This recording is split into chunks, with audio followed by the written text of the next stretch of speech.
Дурын бодит АВ тооны хувьд дараах чанарууд биелнэ гэдгийг бүгдээрээ харцгаая.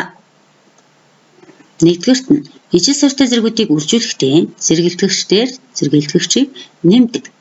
Жишээ нь 3/2-1 зэргийг үржих нь 3/2-3 зэрэг. За ингээд бодох юм бол 3/2 зэрэг буюу 9 гарчин.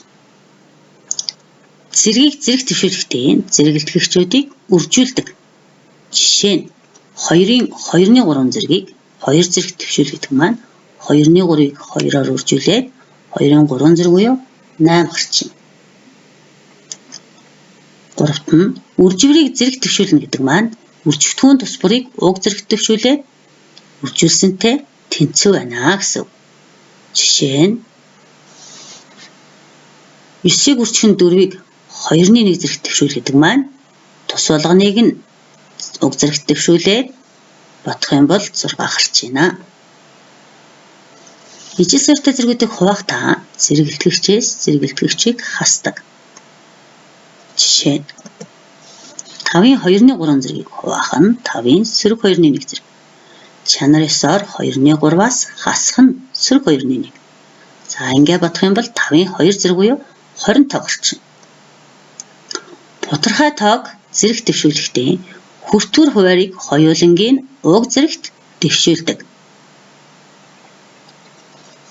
27/8-ыг 3/1 зэрэг төвшүүл. Гэх юм бол хүртвэр хуваарийг хоёулангийн 3/1 зэрэг төвшүүлээд язгуур гаргахаар 3/2 гэдэг тоорч орж байна. Эдгээр бүхэлдээ илтгэгчтэй зэргийн чанарууд маань арсенал илтгэгчтэй зэргийн хувьд мөн биелж байна гэдгийг бүгдээрээ жишээ бодлогон дээрээс харлаа.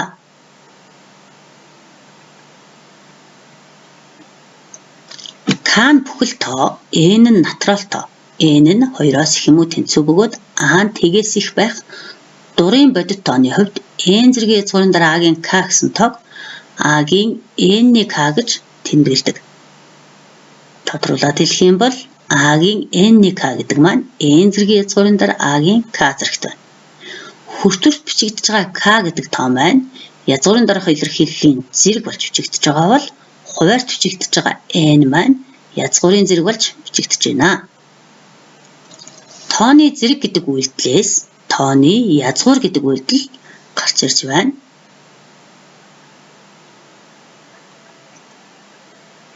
За жишээ нь 2-3 зэрэг тэнцүү 8. Эндээс 3 зэргийн язгуурын дор 8 нь 2-той тэнцүү гэсэн. Өөрөөр хэлэх юм бол ямар тооны 3 зэрэг нь 8 гарах вэ гэсэн үг юм. Бүхэл тооны зэрэг нь давтан үрж үйлдэл байдаг бол харин бутархай зэрэг нь язгуур гэдэг үйлдэлийг тодорхойлж байна.